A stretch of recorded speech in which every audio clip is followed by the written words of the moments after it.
This class is such Radhika Rinesh. Today we are going to learn the second part of elements of communication.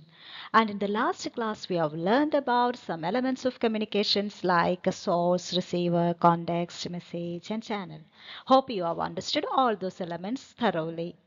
Okay, now let's move into the other sections or other parts of or elements of communication now. And we all know that communication is the cornerstone of human interaction.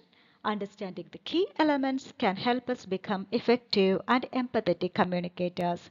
So, we should have to understand all these elements of communication in order to interact or communicate effectively. Okay, let's move into the slides or the topics in detail. Okay, the sixth element of communication is feedback. Feedback is an essential aspect of effective communication. It enables us to grow, improve, and strengthen our connections. Discover strategies for providing and receiving constructive feedbacks. So, we all know that feedback is very essential for effective communication. Otherwise, we can say that it's a kind of radio or broadcasting communication. That is, if we are not responding, that is, it won't be an effective way of communication. And in broadcasting or in telecasting also, there is scope for feedback. That is, letters from the audience are suggested or invited by the media in order to improve themselves. So only with feedbacks we can improve ourselves or improve the communicational skills. So feedback is very essential, and feedback may be positive or negative. Okay, then the positive, both these feedbacks enable us to grow or to improve ourselves. Then positive feedback tells that is everything is fine, everything can be communicated, or that is everything has been understood by the receiver, etc. But negative feedback means that the receiver is communicating there is some thing wrong there in the area of communication. That is, the receiver cannot understand fully what the source has sent or the sender has delivered. So we have studied communicational barriers in detail. So the most important communicational barrier is noise. Identify common barriers that hinder effective communication. Explore strategies to overcome these barriers and foster better connections. So we should have to identify which are the barriers in our conversation or in our communication, and we should have to overcome all the barriers those have come in the way of our communication. And here we are going to discuss about a communicational barrier, that is noise.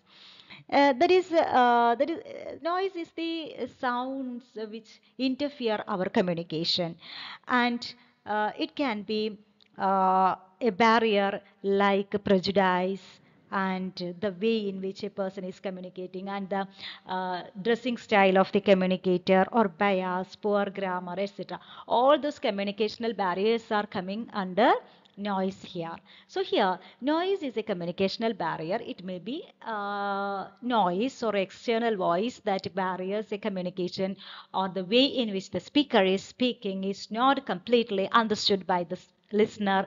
It's also a communicational barrier or noise.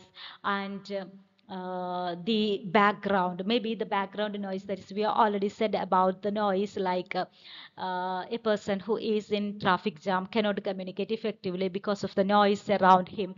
So all these communicational barriers are very common in communication. So we should have to overcome all those communicational barriers in order to make effective communications. Okay, then the next two topics or elements are encoding and decoding. And what is meant by encoding?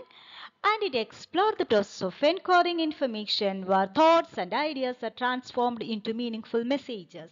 So encoding is happening in the brain or in the part of the source or the center where the ideas are being formed in the brain of the sender or the source, and there the nerves from the brain will bring these idea into the speech organs of the sender or the source. Then there the speaker or the sender is delivering the message. Okay, this process is known as encoding. That is, this an idea is formed into speech sounds. An idea is transferred into speech sounds. This uh, process is known as encoding, and it is happening in the part of the speaker. And the next one is decoding, and decoding is happening in the brain of the listener, where the listener is listening to the speech sounds or the message that is delivered by the center, and the speech sounds which were delivered by the speech organs of the center will reach into the auditory organs of the listener, and through his or her, that is through the receiver's uh, ear, these speech sounds will, or the sound waves will travel into the brain of the listener. Okay, the nerves will carry these speech sounds or the sound waves to the brain of the listener. And in the brain, a process is happening, that is decoding. The sound waves are transforming into an idea. Okay, this process is known as decoding. Okay, there by the listener understands the message. So this process is known as decoding. Decoding is happening in the brain of the listener or the receiver. Then the next one is impact. And impact or effect, and the consequences of communication are referred to as effect. Sometimes our message will be conceived very negatively, and sometimes our messages are well accepted, or it can be conceived very positively. And the effect which has caused by our communication is known as impact or effect of communication. Communication has a profound effect on our relationships, productivity, and overall well being. We know that if a person is communicating or telling something to us and it is not at all so pleasing for our ears, what will happen? And the whole relationship will be broken. So, communication is very important. That is, it can. It has profound effects. It has a lot of effects in our day-to-day life.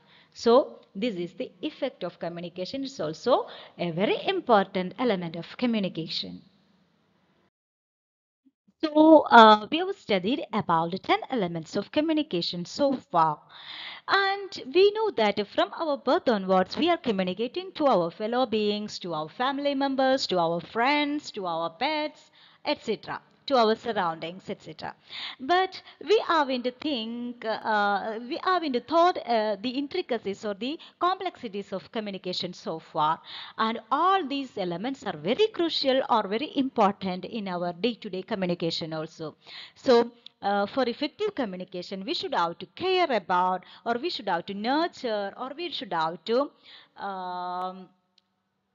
bring out all these elements into our communicational skills or communicational process. Okay, I think you have understood the elements of communication very well. If you have any doubt, please ask and without any hesitation. Okay, so prepare well and write down notes by listening to the video. So, okay, thank you. Bye bye.